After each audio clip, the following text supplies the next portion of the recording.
Comienza la batalla cultural en Radio Libertad. Saludos y muy buenos días y bienvenidos de nuevo a la batalla cultural en Radio Libertad. Hoy es martes 9 de junio y vamos a hablar de un asunto del que no se habla en ningún medio de comunicación y que es tabú en la política de cualquier estado.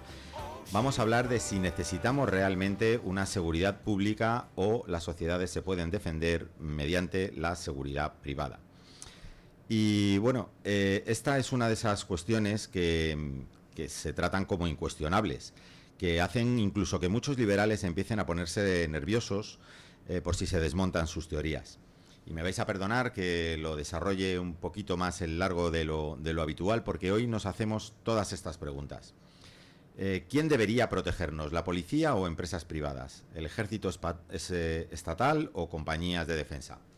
¿Es posible una sociedad armada y libre sin depender de un monopolio estatal de la fuerza? Y sobre todo, ¿qué hacemos con las armas y los ejércitos? Porque, bueno, cuando hablamos de sanidad, educación o pensiones, todavía hay gente dispuesta a discutir entre lo público y lo privado. Pero cuando hablamos de seguridad, ahí aparece una línea roja. Muchos piensan, bueno, vale, el Estado gestiona mal muchas cosas, pero la seguridad tiene que ser pública sí o sí. Eso no me lo toques. ¿Seguro? Porque, mira, vamos a pensarlo y a cuestionarlo, que pensar de momento es gratis y es libre. Vamos a plantearlo esto de otra forma. Si os preguntara quién fabrica los coches de policía, los ordenadores de la policía, los uniformes de la policía, la respuesta es sencilla, empresas privadas. Y si os preguntara quién construye los cuarteles, quién fabrica los radares, quién produce los drones o quién desarrolla los sistemas de comunicación militar, también serían empresas privadas. Entonces la pregunta es inevitable. Si confiamos al mercado la producción de prácticamente todo lo que utiliza la seguridad, ¿por qué asumimos que la seguridad en sí es la única excepción que queda fuera del mercado? Y esta pregunta pues no la hizo ni Rothbard, ni Huerta de Soto, ni siquiera Mises. La formuló ya en 1849 Gustave de Molinari, considerado por muchos el primer anarcocapitalista de la historia. Molinari se preguntaba algo aparentemente sencillo. Si la competencia mejora los bienes y servicios en todos los sectores, ¿por qué no habría de hacerlo también en la seguridad? Y aquí ya vamos entrando en el meollo, en el corazón del debate. Porque el Estado nos ha acostumbrado a pensar que seguridad y monopolio son la misma cosa, que solo puede existir una policía, un ejército, un único proveedor de protección. Siempre, claro, todo esto entendido por nuestro bien, como no, todo por nuestro bien. Pero si algo nos enseña la economía es que los monopolios suelen producir más caro, peor y con menos incentivos para mejorar. Y curiosamente, el único monopolio que casi nadie cuestiona es el monopolio de la fuerza. Ahora bien, aquí luego, por otro lado, nos aparece la objeción de siempre. Nos dicen, ¿y si las empresas de seguridad empiezan a pelearse entre ellas? ¿Y si acaba habiendo guerras privadas? ¿Y si nos gobiernan mercenarios? Bueno, pues parece una objeción razonable, hasta que observamos la realidad. Porque las guerras más devastadoras de la historia no las han provocado empresas privadas, las han provocado los estados. La Primera Guerra Mundial, la Segunda Guerra Mundial, las guerras napoleónicas, las invasiones imperiales, los genocidios del siglo XX, donde más gente ha muerto atrozmente ha sido por culpa o por causa de los estados. Y todo ello solo fue posible a enormes estructuras estatales, capaces de recaudar impuestos, reclutar soldados y movilizar a millones de personas para la guerra. Y aquí nuevamente nos aparece una reflexión algo incómoda.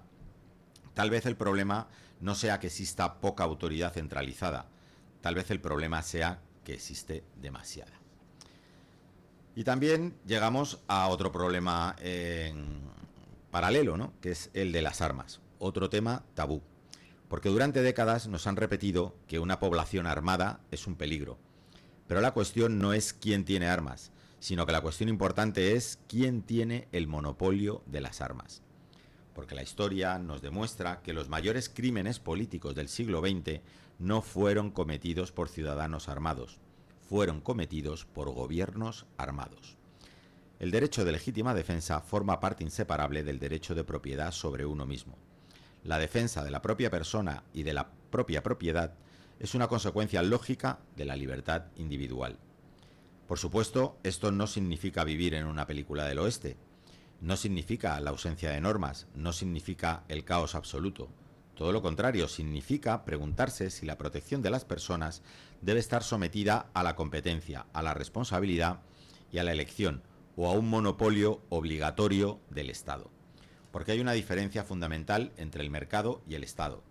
Si una empresa de seguridad falla, pierde clientes. Si el Estado falla, normalmente lo que hace es que pide más presupuesto. Sé que todo esto que estoy intentando aquí contar y exponer es totalmente revolucionario y radical para quienes aún son incapaces de pensar fuera de la caja o para aquellos que están conectados a la Matrix. Y hoy pido un esfuerzo especial a nuestros oyentes. Aquí está la cuestión que queremos dejar hoy sobre la mesa. No estamos diciendo que mañana desaparezcan los ejércitos, ni que las policías privadas sean una solución mágica. Y fijaros bien que los poderosos se rodean de escolta, que pagas tú, amigo. Lo que estamos preguntando es algo mucho más profundo. ¿Por qué damos por hecho que la seguridad es la única actividad humana que debe permanecer fuera de la competencia? Y en especial, para muchos que se autodenominan liberales, ¿por qué aceptamos para la fuerza o la defensa un monopolio que rechazaríamos para cualquier otro servicio? ¿Por qué quizá la verdadera batalla no sea entre seguridad pública o seguridad privada? Quizá la verdadera batalla sea entre quienes creen que la protección de las personas debe basarse en la responsabilidad y quienes creen que debe basarse en el monopolio. Y esa, amigos, es una discusión mucho más importante de lo que parece, porque afecta a la guerra, a la paz, a las armas, a los ejércitos, a la vida y a la seguridad de todos. Y en última instancia, a una pregunta mucho más profunda. ¿Quién nos protege realmente del protector? Así que abróchense los auriculares porque aquí comienza la batalla cultural.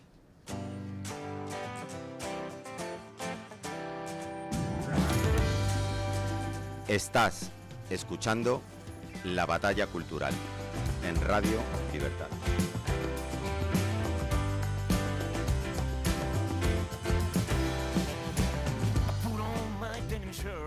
Bueno, y aquí estamos de nuevo un martes más en la Batalla Cultural, rodeado aquí de mis Warriors. Tengo a Ricardo Revilla. ¿Qué tal? ¿Cómo estás, Ricardo? Saludos, muchas gracias por la oportunidad, Emilio. Saludos, Enrique. De allá, saludos, Jorge. Dan, un saludo a todos nuestros oyentes. Gracias por la oportunidad. Salen un poco de casa, que solo salen al mercador. Enrique Galán. ¿Qué tal? ¿Qué tal? ¿Cómo estás? ¿Cómo estamos? Bien, y también tengo fuera del estudio a Jorge Muñoz. Hola, Jorge, ¿cómo estás? ¿No te oímos? ¿Problemas técnicos? Bueno, seguimos sin oírte. Y a Daniel Montesinos. ¿Daniel? Tampoco le oímos. Les vemos, pero no les oímos. Milagros de la técnica. Bueno, pues mientras vamos solucionando los problemas técnicos, Jorge y Daniel, os quería preguntar, para entrar un poco en materia sobre el tema seguridad pública y seguridad privada. Esto si conocía, bueno, sé que conocéis la teoría y el libro de Gustave de Molinari, y un poco esa es la clave, ¿no? O sea, si el liberalismo funciona en todos los sectores, ¿por qué en el sector de la defensa y de la seguridad hay un monopolio estatal y parece que no funcionaría, o no se ha probado si podría funcionar realmente? Pues efectivamente, de toda la vida hemos estado, bueno, el último siglo, el siglo XX, ha sido el siglo del monopolio estatal de la violencia y, bueno, nos ha dejado pues un reguero de muertos increíble. De hecho, en el propio siglo XX era más, tu probabilidad de ser agredido era mayor por ser agredido por alguien de las fuerzas de tu propio Estado que por un Estado externo. Entonces, en base a todo eso, sí que yo creo que merece mucho la pena iniciar el ejercicio teórico de pensar cómo podría lo que son las aseguradoras privadas proteger al individuo. Y de hecho, el incentivo que tiene el Estado al crear sus fuerzas y cuerpos de seguridad no es el mismo al que tiene una persona privada de sentirse segura cuando sale por la calle. Estamos hablando de seguridad personal o la seguridad estatal. Sí, Emilio, mira, de todos los monopolios que el Estado se ha arrogado, este es el más picante, el más que la gente empieza a ver con cierto antagonismo y con cierto recelo, porque de todos los monopolios fue el primero. El primero que el Estado cogió y se arrogó el monopolio de la fuerza y el poder, a través de la coerción, la violencia, porque así nace el Estado. El Estado nace como una banda de ladrones y príncipes y que fueron prácticamente apoderándose de la violencia, teniendo el incentivo de invadir otros territorios, de apoderarse de su población y de beneficios económicos de otros territorios, y lo hizo de la manera más fácil, más cortoplacista, es a través de la violencia, porque a través de la cooperación social era mucho más difícil y mucho más complicado. Y este es el más picante, precisamente porque al ser el más íntimo del gobierno, el aparato militar, el aparato coercitivo, el monopolio de la fuerza, al ser el más arraigado al gobierno, es en última instancia el que prácticamente legitima que hoy día nosotros sigamos trabajando con un estado o con muchos estados a lo largo y ancho del globo. Oye, Daniel y Jorge, ¿estáis alguno? ¿Podéis intervenir alguno? Creo que se están diciendo algo. Se están mirando hacia... Nada, desastre técnico. ¿Podéis entrar en...? Nada, ni los oyen ni los oímos. No pueden entrar. Bueno, pues para que nuestros oyentes no sufran más como sufrimos nosotros porque no puedan entrar. Efectivamente, Ricardo, lo que estabas comentando es que en el fondo, claro, ese es el núcleo primigenio del Estado, ¿no? La coacción y la fuerza que se impone al final por las armas, ¿no? Y entonces es el monopolio de la violencia el que más le cuesta o el que más le costaría soltar al Estado, ¿no? De hecho, yo creo que es el monopolio, bueno, no es que crea, es que es el monopolio del que sale todo el resto de monopolios. Todo el resto de monopolios, claro, toda la intervención, todo lo demás parte de ahí, ¿no? De claro, que en última instancia es la fuerza de las armas, ¿no? La fuerza de la coacción la que tiene el Estado. Sí, al final crea una especie de big player, o sea, un gran jugador en el terreno que tiene una manera de imponer su visión sobre el resto. Y claro, por eso yo siempre pienso que es mejor que todo esto se le organice, se empiece a abrir espacios a empresas de seguridad privada con incentivos distintos a los que puede tener un Estado. Incentivo de un Estado, crear un caza último modelo para atacar un país en la otra punta del mundo. Incentivo de una empresa de seguridad privada, que una chica pueda volver tranquilamente de noche por una calle oscura. Entonces, en base a eso se desarrollará tecnología que no tiene por qué ser el típico revólver, pero tecnología que asegure a esas personas que si esas personas tienen algún problema o les agreden por la calle, la agencia aseguradora tenga un incentivo de protegerlas para no tener que indemnizarlas, en contra a los incentivos que tienen los estados, que no tienen nada que ver con eso, porque como tú dices, ¿dónde vemos más policía? Pues en el Congreso de los Diputados, cuando hay son las fuerzas y cuerpos de seguridad del Estado. Del Estado, y encima usadas arbitrariamente. O sea, hoy me he enterado, por ejemplo, que a Sara Santaolalla le han metido 15 policías de escolta, ¿no? Es una particular que dice que está siendo agredida por unos periodistas que le hacen preguntas, ¿no? O sea, es increíble, ¿no? Cómo se utilizan los medios del Estado, ¿no? Para proteger precisamente pues todos sus edificios, el perímetro de sus edificios, todo tal, ¿no? Pero a los particulares, pues allá te las ventiles, ¿no? Y en determinados barrios, pues ya me retiro y lo llamo zona no-go, por es que digo que es todo muy complicado, ¿no? Ahí entra un poco porque, a ver, la seguridad pública sí que es verdad que tiene poderes que pueden resolver, como tiene al final un poder omnímodo, pues sí que puede resolver casos a lo mejor de una manera con mayor información que la empresa privada, pero claro, no estamos aquí para resolver casos, sino para impedir que la gente sea agredida. Y dentro de eso también las seguridades privadas tienen incentivos para resolver el caso de la manera adecuada. Uno de los puntos de partida para poder nosotros ya empezar a arrancar y comprender todos estos fenómenos cómo podemos aproximarnos a entender por qué todavía existe el debate de si la seguridad o la defensa debe ser pública, debe ser privada. La clave está en entender los medios en cómo tiene riqueza el Estado. O sea, nosotros dentro de la escuela austríaca hemos aprendido las dos formas de obtener riqueza a través de las aportaciones del sociólogo alemán Franz Oppenheimer, que nos dice, las dos formas de obtener riqueza vienen siendo los medios políticos, que son los medios que utilizan la fuerza, la violencia, y los medios económicos, que son los que utilizan el intercambio voluntario, la cooperación social voluntaria, etcétera. Muy por esa línea también va Mises. Mises también en su libro de la acción humana hace la diferenciación entre vínculos contractuales y vínculos hegemónicos. Rothbard también lo hace en su libro Anatomía del Estado. Hace la diferenciación en, si no me equivoco, página 55, él menciona, hay dos formas de diferenciar el poder. Está el poder social, ese es el poder que le corresponde con todo el conjunto de la sociedad, el poder de transformar la naturaleza, el poder de cooperar, de intercambiar unos bienes por otros. y está el poder estatal, que es el que utiliza la violencia, es el que utiliza el monopolio de la fuerza para poder imponer los mandatos coactivos que lleva a cabo el Estado. Si nosotros empezamos analizando desde ese enfoque cómo se financia, ya podemos ir deduciendo poco a poco cuáles van a ser los resultados de ese modelo. Porque si tú me dices a mí que el Estado se financia a través de la fuerza, la imposición, etcétera, no tiene ningún tipo de incentivo para ser eficiente en el sentido de poder brindar el mejor servicio a la ciudadanía. Simplemente con yo imponer mi criterio utilizando la fuerza, cuento con el poder suficiente para poder seguir operando. O sea, la gente no entiende.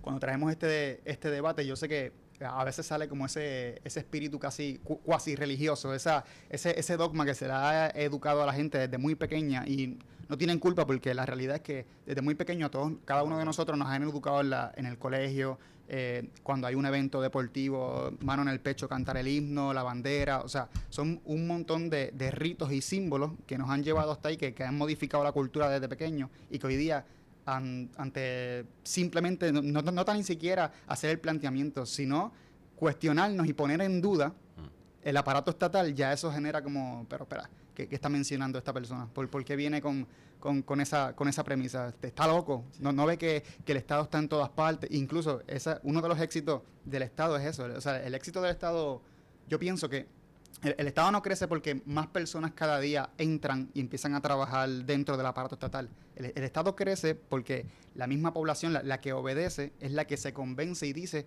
claro, las responsabilidades mías ya no son mías. O sea, el Estado ha sido completamente exitoso a lo largo de la historia, cuando uno va analizando la historia, el proceso evolutivo de la estatalidad, de cómo ha evolucionado el poder, porque el poder se ha manifestado de diferentes formas. Eso es lo que la gente mucha de la gente no sabe. Mucha de la gente yo sé que nace y ve ya todas las carreteras construidas, hospitales públicos, ve el sistema de metro, de transporte, ve la seguridad, el sistema militar y dice, pues como yo ya desde que nací eso siempre ha existido, pues debería de existir y eso debería ser incuestionable. Pero la realidad es que no, la realidad es que a lo largo de la historia no siempre ha sido así. Y hay que uno mirar atrás y empezar a evaluar otros modelos, cómo funcionaba y empezar a comparar, porque incluso muchos dentro del aparato, dentro de las academias, de las facultades de economía, de sociología, de historia, se ha visto cómo se ha intentado manipular a la gente, o sea, o no manipular, sino contar medias verdades. Contar la historia siempre a media. No decir, claro, a conveniencia, porque las festas militares también, ¿no? La gloria nacional, todo este tipo de cosas, ¿no? Para que no puedas pensar lo que decía yo un poco, ¿no? Fuera de la ya dentro del sistema estatal. O sea, y mucha de la gente, pues, quizás no se lo cuestiona. La realidad es que un libro que yo siempre recomiendo, y le recomiendo a mi profesor César Martínez Meseguer, La tradición liberal y el Estado, te ayuda a entender en el sentido de que te menciona el origen de la estatalidad y te dice, mira, el Estado, el primer poder que se arrogó fue el poder de la fuerza, el monopolio de la fuerza. Por eso el monopolio militar siempre es el más íntimo al poder. Luego del poder de la fuerza fue arrogándose el poder el monopolio del saber. Y ahí fue donde fue adquiriendo un poquito más de legitimidad.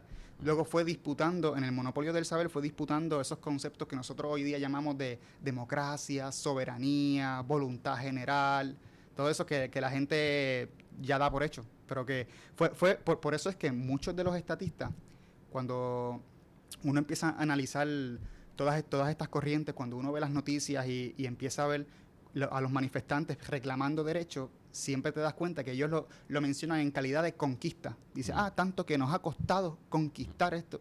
Claro, porque sí, ellos no arrebatárselo a quien lo tiene, pero a quien se lo ha metido antes en el cerebro. Pero ellos no, o sea, cuando ellos lo mencionan en términos de conquista, no están diciendo algo, están en lo cierto, porque literalmente ha sido la conquista de la fuerza en que el Estado ha ido apropiándose, acaparando poco a poco todas las instituciones que ya originalmente existían en la sociedad. Sí. Bueno, ahora parece que tenemos por aquí a Daniel y a Jorge. Daniel, cuéntanos, a ver. ¿Qué tal? Pues mira, esto es un lujo escuchar tal sabiduría, ¿no? Con acento puertorriqueño, esto es una maravilla. Sí, señor, con Ricardo, es un lujo. Rico.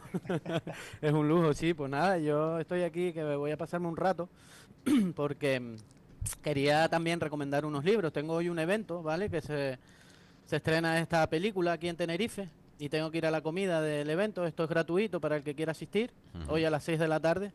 ¿vale? En el Teatro Cine Price. Y como me tengo que ir, estaba hablando Ricky ahora mismo sobre literatura o libros para que nos ayuden a pensar fuera del sistema. Y yo tengo aquí unos cuantos, ¿vale? Que nos hablaba de la antigüedad, ¿no? Distintas formas de seguridad o justicia privada que han existido. Este libro es recomendable, ¿vale? De Terry Anderson, El no tan salvaje oeste, que nos dice cómo funcionaban los sistemas de seguridad privados, ¿no? Allá la época de los sheriffs. Antes de que llegara el Estado, ¿no? Aquellas zonas efectivamente, en las que se estaba desarrollando la sociedad y que el Estado estaba como un poco no presente, ¿no? Estaba a muchos kilómetros, ¿no? Y vale. Efectivamente. Entonces, mira, otro libro aquí de Molinari, no puede faltar, sobre la producción de seguridad, ¿vale? Para un poco pensar fuera del sistema también. ¿Ese es el que tiene el prólogo de Anxo Bastos, Daniel? Sí, este es. Prólogo de Miguel Anxo Bastos. La producción de seguridad, sobre la producción de seguridad. Sí, muy buen libro y al que me estaba refiriendo también en el editorial, sí, de Molinari. Otro con tintes canarios del doctor Hernández Cabrera, ¿vale? José Hernández Cabrera, Defensa y Seguridad Estatal o Privada. ¿Vale? Esto de la defensa y seguridad se puede debatir largo y tendido, ¿no? Sí. En mi opinión, quien genera mayor indefensión e inseguridad es el Estado. Y no hay más que ver pues las guerras donde mueren millones y millones de personas. Pero bueno, le voy a dar un poco de paso a Jorge también, que lleva ahí un rato esperando. Y él sabe mucho de esto, ¿no? Del maligno en la tierra, él lo tiene bien estudiado. Oye, parece que el que estuviera en Canarias fuera Jorge y el que estuvieras en Galicia fueras tú, porque le veo a Jorge muy moreno. Se nota que ya estamos esperando. Me he pasado un poco con los rayos solares igual, pero... Nada, a ver, yo un saludo a todos, que hace tiempo que no nos vemos y nada, o sea, nos cortaron el audio un momento, no sé si igual he seguido todo el hilo del conversatorio, pero a ver, el problema de la seguridad es que es lo que dice Molinari, si todo puede ser suministrado de forma privada y el mercado siempre es lo más eficiente y lo mejor, ¿por qué va a ser diferente para el caso de la seguridad? Entonces no tiene ningún sentido. Además, hay que definir qué es seguridad, porque seguridad parece ser que solo es la policía y el ejército.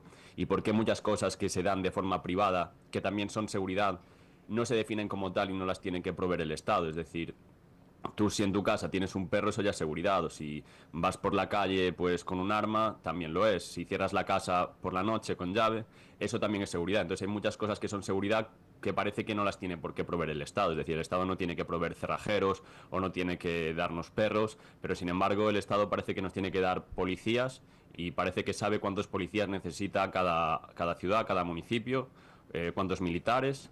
Y es que obviamente... Y siempre le parecen pocos, Jorge, y siempre le parecen pocos. Y siempre parecen pocos, ¿no? Sobre todo, bueno, por ejemplo, el caso de Bukele, que lo comentaba el otro día por Instagram, que es una especie de ídolo entre los liberales, ¿no? Sobre todo porque le gusta el Bitcoin, supongo que aquí tan cable.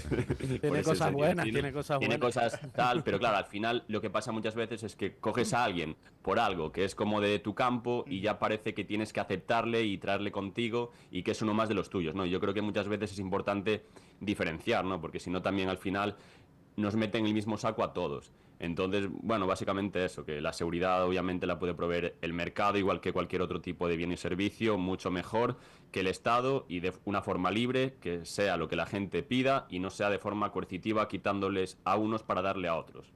Oye, Emilio, yo es que tengo una pregunta. Eso de las fuerzas y cuerpos de seguridad del Estado, ¿eso es para protegernos a nosotros?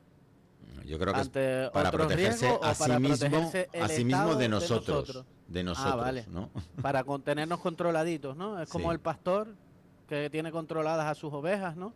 Sí, yo lo tengo claro. Lo que no tengo ya tan claro y en unos tiempos, bueno, tan violentos, en el sentido de, pues eso, lo que estaba hablando yo también un poco al principio del programa, que las guerras más atroces y las más sanguinarias y las que más población ha muerto ha sido a lo largo del siglo XX, que es precisamente toda la época de los totalitarismos y es cuando el Estado ha sido más totalitario, ¿no? Lo del fascismo, aquello de todo dentro del Estado, nada fuera del Estado, ¿no? Y los regímenes comunistas, pues totalitarismo exactamente igual y sobre todo todavía incluso más criminales contra su propia población. Y entonces mira los delitos sin víctima. La mayoría de la gente está encarcelada por delitos sin víctima. Por el Estado protegernos a nosotros de nosotros mismos. Sí, y de ideas que quiere eso, que no pensemos fuera de la caja, efectivamente, y todos los delitos. 100 años de guerra contra las drogas. Y esa guerra no la acaban nunca. El Estado, que tiene el monopolio de la violencia, puede imprimir dinero, ¿por qué no acaban con esa guerra? Sí, si no acaban ni siquiera dentro de una cárcel que se supone que es un sistema cerrado en el que está lleno de policías y lleno de controles, y ahí no acaban con la droga, van a acabar fuera, ¿no? Hombre, la Además, ¿qué representación necesidad hay de absoluta acabar del con Estado. nada? Sí, La cárcel es la representación absoluta del Estado. Eso Te es. dicen a qué hora te levantas, a qué hora te acuestas, lo que comes, cuándo lo comes, las horas que te puede dar el sol. Ahí Jorge sería infeliz. Porque le tendrían ahí 3 horitas nada más de sol al día. Yo pensaba que estás hablando de los colegios cuando has dicho lo de las cárceles, porque Oye, pues tienen una similitud, ¿eh? Se Para parecen que- bastante. para que los niños se vayan acostumbrando de pequeñitos, ¿no? Desde pequeñitos ya que estén dentro del sistema, como decía Ricky, crezcan en ese sistema y ya no vean más allá, no vean fuera de la caja, no sean capaces siquiera de imaginar un mundo sin Estado, ¿no? Donde no hayan intercambios hegemónicos, sino que hayan intercambios contractuales, pacíficos y voluntarios.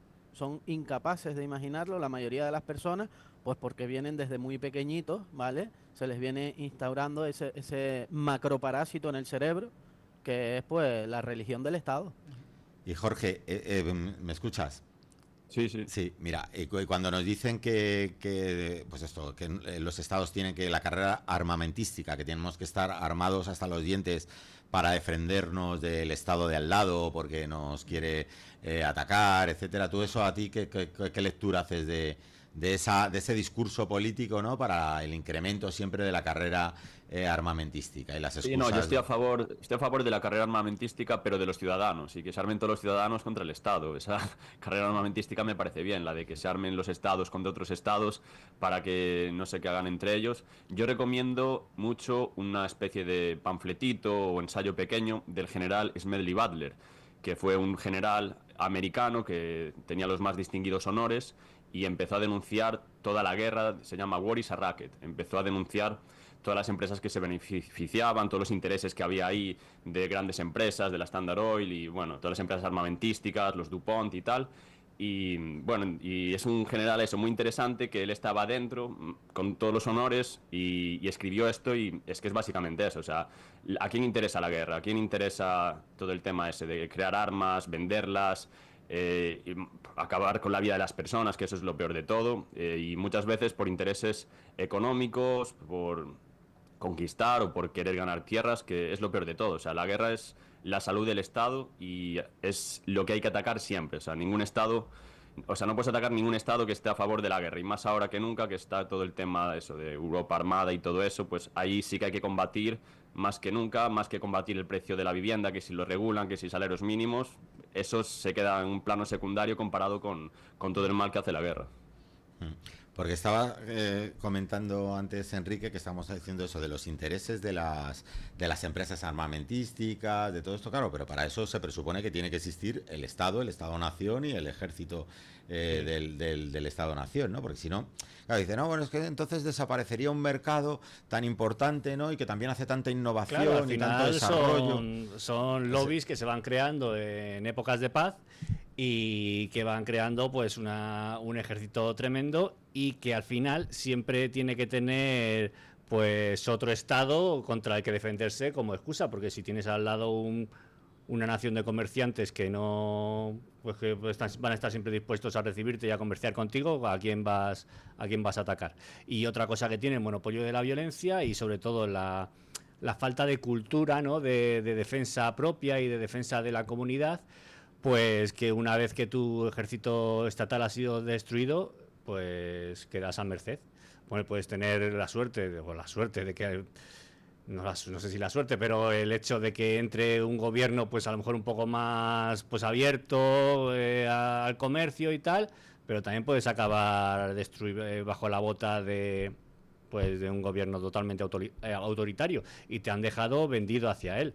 El hecho de que haya varias empresas de seguridad y que todos sus asegurados estén acostumbrados a defenderse, y no me refiero a que estén todos militarizados, sino simplemente pues a un manejo básico de dispositivos de autodefensa pues para defenderte en determinados momentos, pues crea un territorio, desde mi punto de vista, mucho más difícil de conquistar que un territorio con un único ejército que una vez derrotado la gente pues nada, pues simplemente está vendido al enemigo. Entonces yo creo que al final el monopolio de la violencia sí que tiene esa ilusión de que bueno, pues tienes que tener un ejército con tanques y todo tipo de armamento para protegerte, pero yo creo que es una ilusión. Yo creo que realmente, y lo estamos viendo incluso en las guerras modernas, que hay ejércitos superpoderosos que no saben qué hacer, con gente que se organiza y te monta unos drones y te monta unos sistemas de ataque y de defensa que no puedes con ellos. Y es que yo creo que al final está detrás de todo esto está lo poco que se cree en el ser humano, en la capacidad de crear y de solucionar problemas. Y en lo fácil que es, bueno, además también porque pues nos educan así a lo largo de pues del sistema educativo y tal, que no es un sistema educativo que te ayude a crear. O sea, realmente desarrollas más la función de empresarial en el patio que leyendo libros, ¿no? Sí, ayuda a obedecer. Claro. Entonces, pues a eso me refiero, que al final siempre que hay un problema la gente y la sociedad lo tiende a solucionar, y en el tema de la defensa pues hace mucho tiempo que se bloqueó todo tipo de función empresarial. Y bueno, incluso la seguridad, fíjate, un detalle que yo observo, por ejemplo, incluso la seguridad pública, hay distintos niveles. Pero al final es que el mercado acaba entrando tarde o temprano. Hay unas personas que no tienen alarma en su casa y, oye, si entran a robar, pues es la casualidad de que alguien lo vea y llame. Pero, sin embargo, ya se han creado compañías, bueno, eso ya lleva muchos años, obviamente, que tienen una alarma, que lo que hacen no es que vayan ahí los de Prosegur rápidamente, no. Llaman a la policía pública y la mandan para allá. La instalación de cámaras también. Instalación de cámaras, por ejemplo, pero quiere decir que al final seguridad están usando... pasiva, ¿no? Claro, que al final Seguridad estás dando una especie de seguridad pública premium a la gente que se lo puede pagar, que puede pagar una alarma y ya está, que es una contradicción también en... Y una seguridad premium en determinadas zonas de las ciudades y una inseguridad que te mueres en otras zonas de las ciudades. Efectivamente. Bueno, solo hay que ir por determinado barrio, claro. Oye, y lo que decía antes de las zonas no-go y todo esto. Daniel y Jorge, una última ronda breve ya antes de despediros. A ver, contarnos. Sí, porque me tengo que ir ya. Yo decir, pues eso, ¿no? Que la seguridad puede, como bien decía Enrique, puede ser pasiva y que es totalmente subjetiva.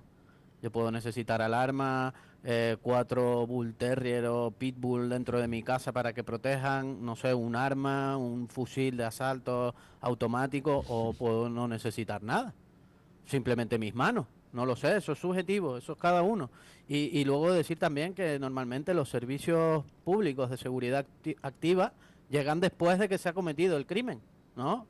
Llegan ya cuando la chica está violada, cuando el señor ha sido robado, cuando no sé, creo que no se ajusta bien, ¿no? Yo creo pero que luego te salen las noticias de gracias a los servicios de inteligencia y no sé qué hemos prevenido no sé cuántos atentados de tal o de cual. Bueno, servicios de inteligencia que suelen ser privados, la mayoría de la inteligencia se comercializan, los espías son privados, vaya, no públicos, ¿no? O obtienen de medios privados la información, ¿no? Y todos esos recursos que necesitan los servicios de inteligencia. Pero bueno, es lo que utilizan, ¿no? Para el miedo, ¿no? Que si las Torres Gemelas, que si los yihadistas vamos a combatir a los yihadistas y demás. Al final, a mí lo que me da miedo, lo que me genera más inseguridad siempre es el monopolio de la violencia, el Estado. El Estado que te puede coger y te puede llevar a un frente para que te mates con un desconocido que no te ha hecho ningún mal. Eso lo crea el Estado, eso lo fabrica, lo genera el Estado. Y bueno, pues nada, yo de aquí ya me despido, le doy paso a Jorge. Jorge, ¿vale? sí. Bueno, hasta luego, Daniel. Bueno, hasta luego. Un placer Gracias, verte. Daniel. Ya, ustedes. Sí. Venga, un saludo. Chao. Un saludo. Hablaba Emilio de las zonas no-go, pues mi colega anarquista y arquitecto Alfonso Selas siempre nos comenta cuando fue a África, iba a una zona que era una zona donde no había estado prácticamente, que era una línea tal, donde en un desierto, y decía, joder, cuidado aquí, que habrá, no sé qué, ahí vamos con miedo, tal. ¿Y qué había ahí? Pues lo que había era comercio, era gente comprando, vendiendo, y pues sobre todo yo creo que cuando el Estado no está ahí, pues básicamente lo que surge, no siempre obviamente, pero suele ser la civilización. O sea, la gente se tiende a escapar del Estado, tiende a intentar estar lo más alejado posible de ese centro de control total que puede ejercer una violencia bastante contundente contra la población. Luego también hablamos del tema eso de la seguridad. El problema es que es un bien subjetivo, entonces no hay una seguridad para todos, que es lo que estaba comentando Daniel. El tema de los bienes públicos es que tienen que ser homogéneos, no excluyentes, y es que es el problema. O sea, un bien subjetivo al final no puede ser igual para todos, no puede ser igual eso en el barrio de Salamanca que en las 3.000 viviendas o que en un barrio, digamos, más peligroso, y cada uno demandará una seguridad. Y igual cada uno usaría unos medios, igual uno necesita pues una policía que vaya con equipo de última generación, cámara, visión nocturna, los geos, no sé qué, igual otros simplemente necesitan un señor que vaya por ahí pues con una porra, porque no suele haber mucho lío. Entonces el problema es que no hay ninguna capacidad para modular, ¿no? También es, por ejemplo, en cuanto a modular la seguridad, es el ejemplo que comenta muchas veces Bastos, que es que cuando iban por el mar a algunos así barcos para comerciar y tal por algunas zonas de África, pues les iban los piratas, claro, y iban defendiéndose con no sé cuántos barcos, helicópteros, tal, y que era algo totalmente que no tenía ningún tipo de relación con la necesidad que tenía. Entonces finalmente se cambió y al final iban como mercenarios privados, y pues simplemente eso, le ponían un alambre de espinos al barco cuando pasaban por esa zona, se ponían ahí con las metralletas y ya está. Y claro, es que es eso, el Estado básicamente tiene ese problema, que no modula. En algunos sitios hay 2.000 policías y en otros sitios faltan policías, y es que el Estado no solo no puede saberlo, si es que no puede calcular económicamente lo que quiere la gente, porque no hay ningún tipo de mercado para ese servicio. Entonces pues sería ese uno de los problemas. Y yo creo que igual también me voy despidiendo, que me quedo un minuto y ya me va a echar el este. Muy bien, Jorge, pues nada, que lo pases por ahí bien y que te tomes una mariscada a nuestra salud, o algo rico. Un abrazo, se me cuida mucho. Seguro. Bueno, nos veremos el 11, que estaré por allí presentando el DFM. Muy bien, estupendo. Así que nada, un abrazo grande. Pues os despedimos, Jorge y Daniel, y le daba ya un poquito para cerrar este tema también con el tema que estábamos hablando, que apuntaba un poco Jorge, que es el tema de del portar armas, ¿no? Portar armas, ¿no? El derecho a portar armas, que parece ser que el interés también de los estados es que el ciudadano esté desarmado para poder tenerlo muchísimo más controlado, ¿no? Y a raíz de eso se dice que no, que mucho más peligroso las sociedades que tienen armas que las sociedades que no tienen armas, etcétera. Claro, eso es, pues ahí es que hay mucha tela de cortar, porque yo creo que la aportación de armas puede ser un problema en el caso de un monopolio público de la violencia, pero realmente estaría más modulado en el caso de agencias privadas que realmente pues tuvieran el incentivo de dar el dispositivo adecuado al ciudadano para que se proteja de la manera más eficiente. Y bueno, todo el tema ya de que si las armas matan o no, pues bueno, simplemente hay que comparar sociedades como la Suiza, donde están la armados gente hasta los dientes, auténticos arsenales en casa, sí. Y pues no se va matando por la calle. O sea, realmente hay que entrar más en el conflicto social de por qué hay unas sociedades que son más violentas que otras, y normalmente detrás de esa violencia siempre suele haber algún tipo de programa estatal que se ha cargado una determinada parcela de la sociedad, y que bueno, que simplemente si están armados pues los conflictos escalarán más rápidamente, pero no hay ninguna relación. Muy bien.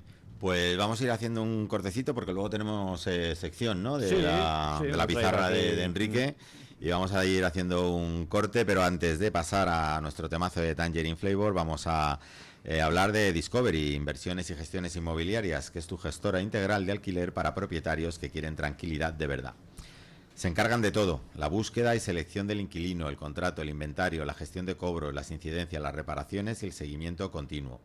Y si lo que te preocupa es la morosidad, trabajan con garantía de alquiler para que cobres con seguridad. Además, optimizan el precio de mercado y cuidan tu vivienda como si fuera suya, con comunicación clara y atención rápida. Si tienes un piso y quieres alquilarlo sin estrés, llama ahora y pídeles una valoración al 666-629-464. 666-629-464.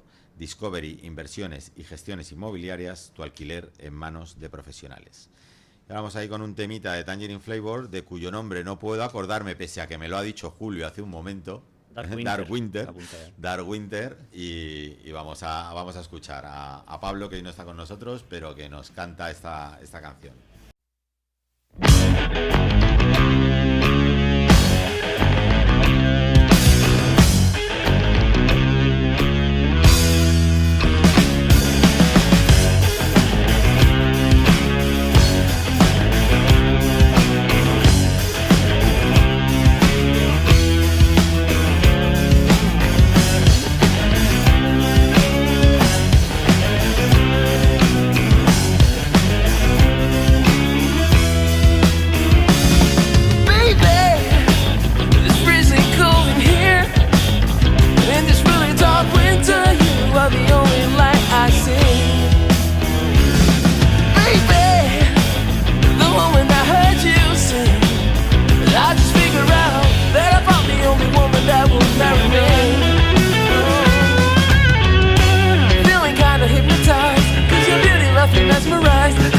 just want you to fall in love with me.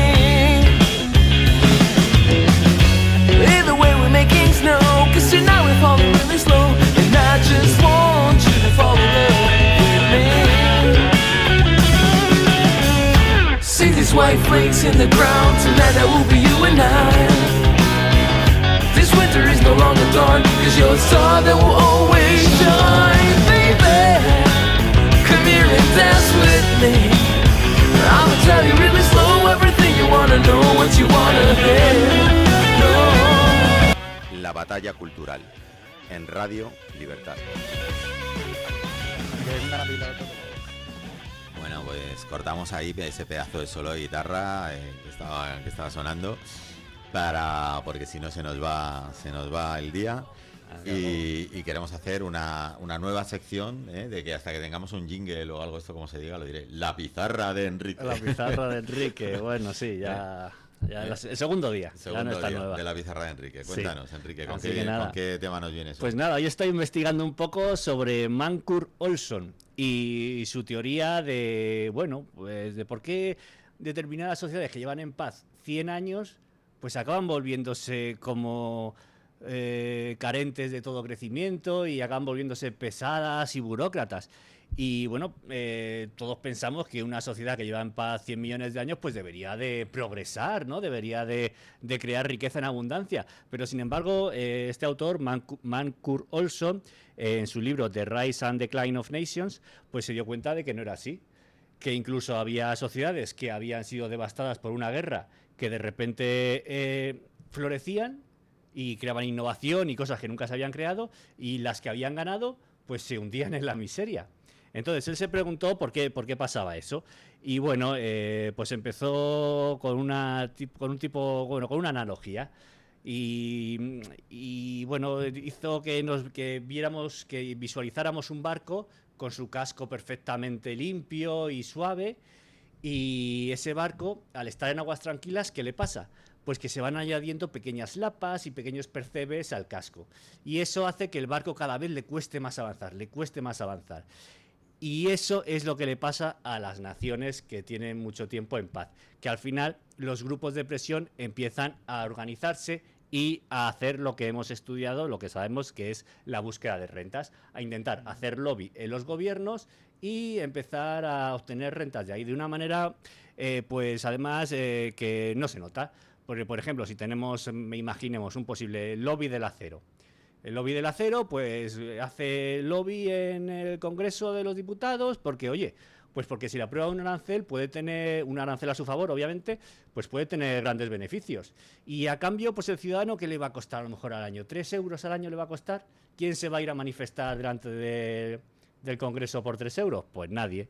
Pero claro, eso lo hacen unos un año, al año siguiente otros, y acabas al final con un montonazo de gremios, podemos decir, que hacen que el barco esté lleno de percebes y que no avance. Sí, lo que llamamos son la esclerosis institucional. Efectivamente, ¿no? La esclerosis institucional.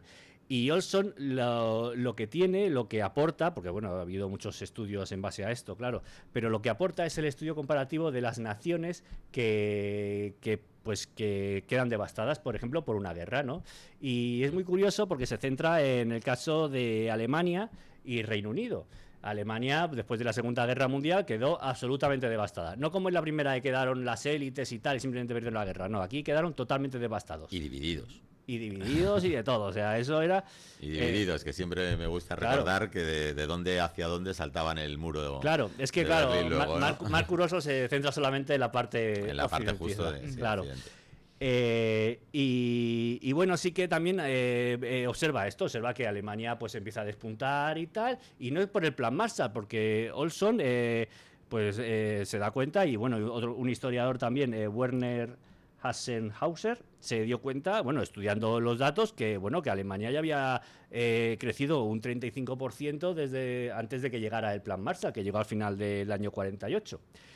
Y bueno, en ese tiempo Reino Unido pues nada, no levantaba cabeza. Incluso Reino Unido, que recibió más dinero del plan Marshall, pues no despuntó de la manera que lo hizo Alemania. ¿Y qué pasó? Que en Alemania, pues toda la gente, todos los cárteles de los nazis y toda esta gente y todos los que habían colocado sus piezas, pues habían sido barridos del mapa.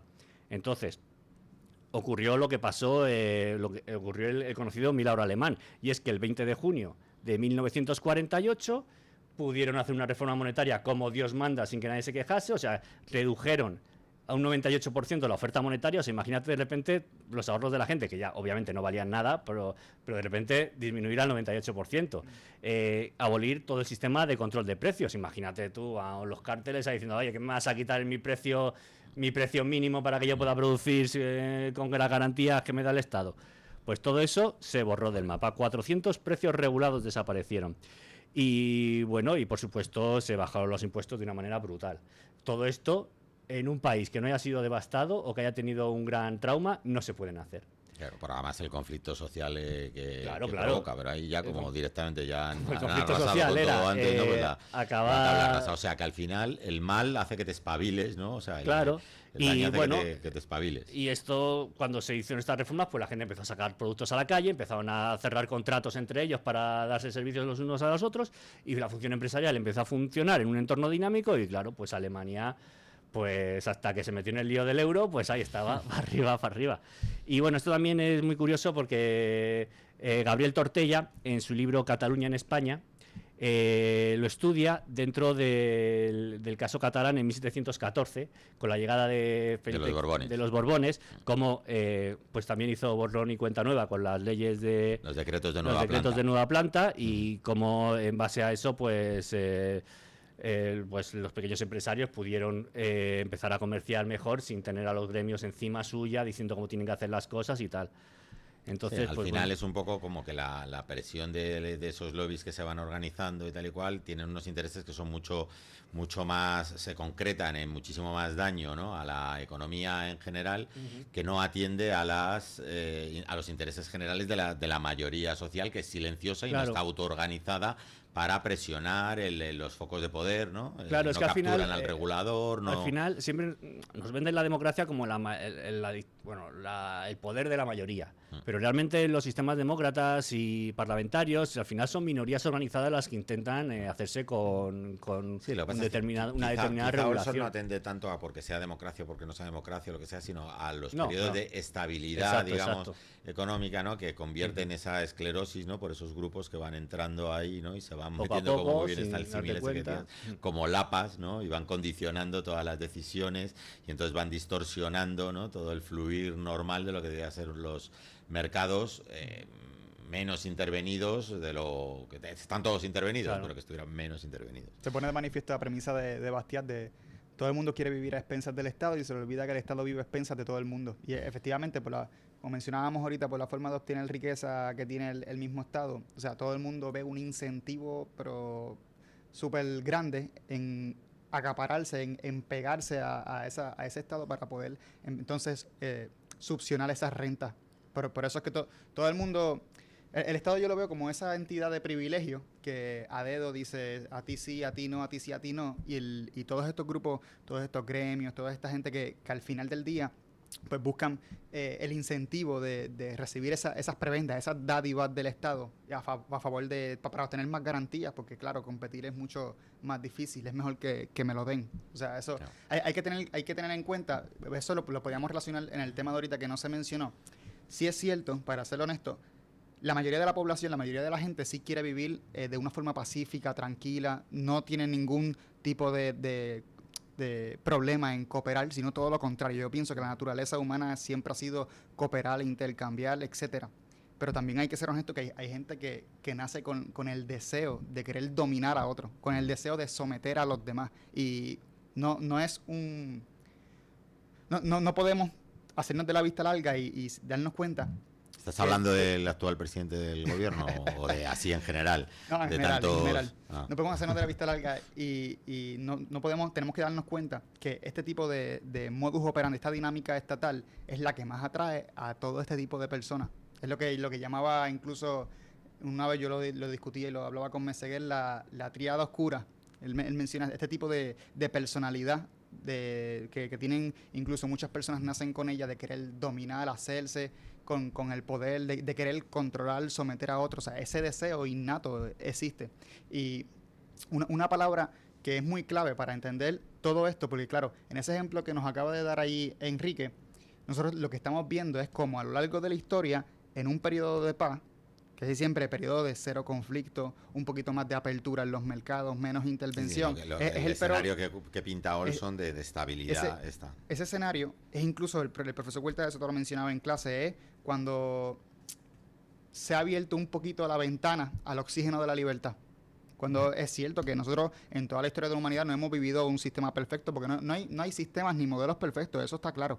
Pero cuando más, o sea, la prueba empírica, la evidencia nos ha demostrado que cuando más se ha abierto la ventana en favor de la libertad, en favor de la autonomía del individuo, esa es la palabra que no le gusta, incluso hasta los más estatistas, por eso prefieren hablar de soberanía. O sea, la palabra autonomía es una palabra que viene a delegar la responsabilidad en la persona, y es una palabra muy problemática porque incluso no solamente genera como una especie de antagonismo, una especie de rechazo por quienes tienen deseo de controlar a los demás, sino por los que han sido controlados toda su vida y han dependido toda su vida, ven la autonomía muy costosa. Y el tema de la autonomía también con el tema ahorita de las armas. O sea, es lo más lógico y lo más sensato en una sociedad para poder nosotros alcanzar una sociedad de civilización, porque yo en los temas que más o menos he estudiado, en lo que he visto poco a poco, yo no considero que nosotros tenemos una época de civilización. O sea, una época en donde la barbarie ya no exista, la coacción y la violencia ya no exista. Eso no estamos todavía y nos falta todavía mucho. Pasa que la sociedad hoy día entiende por civilización carreteras mejoradas, más tecnología, teléfonos de último modelo. Mira, yo soy más civilizado que tú. No. La civilización viene, y la distinción antigua, original de la palabra viene cuando un grupo o una sociedad política se organizaba y se distinguía de aquella que lo hacía a través de la violencia, la barbarie. Eso era civilización. Y nosotros no creo que en el sistema de hoy vivamos en civilización en ningún modelo, en ningún país. Pero la realidad es esa. La realidad es que tanto ese grupo de personas que han querido han querido absorber las rentas del Estado, han querido controlar y dominar a los demás. El otro que se ha visto más bien en esa especie de servilismo, se ha visto como que muy cómodo en el depender, muy cómodo en no tener la autonomía de algo. Un sistema así, un país así no va a poder progresar nunca. E incluso la mejor evidencia, todos esos modelos, todos esos ejemplos que aquí Enrique nos ha mencionado, nos ha traído a la mesa, tú buscas cada uno de esos modelos, son modelos en donde mayor autonomía uno le ha dado a la persona, uno le ha dado al individuo, uno le ha dado a la empresa. Mayor autonomía le ha delegado a la sociedad. Eso yo creo que esa es la palabra clave. Porque Olson ofrece algunas soluciones, ya para ir cerrando tu sección. Olson pues analiza el asunto y sí que es verdad que simplemente pone el acento en que es muy difícil quitar esos percebes que se adhieren al casco sin que sea un periodo excepcional. Sí que es verdad que analizando un poco esto se puede pensar en la inteligencia artificial y en su impacto que puede tener en crear una sociedad de mayores empresarios, ¿no? Que puedan determinadas cosas dirigirlas a través de la inteligencia artificial, pero bueno, realmente no te da la receta que yo haya leído, vamos. Bueno, pues entonces habrá, porque está muerto Olson, habrá que pedirle a otro autor que siga con su obra para dar recetas. Bueno, y antes de irnos, yo quería brevísimamente presentar, o recomendar a nuestros oyentes un libro, porque ha sido las elecciones del Real Madrid este domingo, que ha vuelto a ganar Florentino Pérez las elecciones, y quería recomendar este libro de Antonio Escotado, con la colaboración de Jesús Bengoechea, periodista, que también está en Madrid TV, que se llama La Forja de la Gloria, que es una breve historia del Real Madrid contada por un filósofo aficionado al fútbol. Os lo recomiendo a todos, madridistas y no madridistas. También deshace bastante la leyenda negra del madridismo. El libro son dos partes. Está primero la parte que hace Antonio Escotado sobre la historia del madridismo y cómo su institución ha sido importante a lo largo de la historia de España, y luego toda la cantidad de datos y de historia que hace sobre el Real Madrid Jesús Bengoechea en su parte que se llama El detalle de la gloria, para cerrarla por alguien que estuvo invitado a nuestro programa, que fue Jorge Escotado, que hace el Manifiesto Madridista, una maravilla para leerlo. Yo creo que hay que leerlo hasta en voz alta, que está fenomenal. Así que recomendación para nuestros lectores: Antonio Escotado, La Forja de la Gloria. Y hasta aquí, amigos, la batalla cultural de hoy. Gracias por estar ahí. Recordaros que nos podéis seguir también En nuestros canales, en X, en La Batalla 26, YouTube y TikTok, La Batalla Cultural 2026, Instagram, La Batalla Cultural 26 y también en Spotify y en ebooks. Así que nada, despediros de vosotros y deciros que la semana que viene volvemos con la misma determinación de siempre, no pedir permiso para defender la libertad.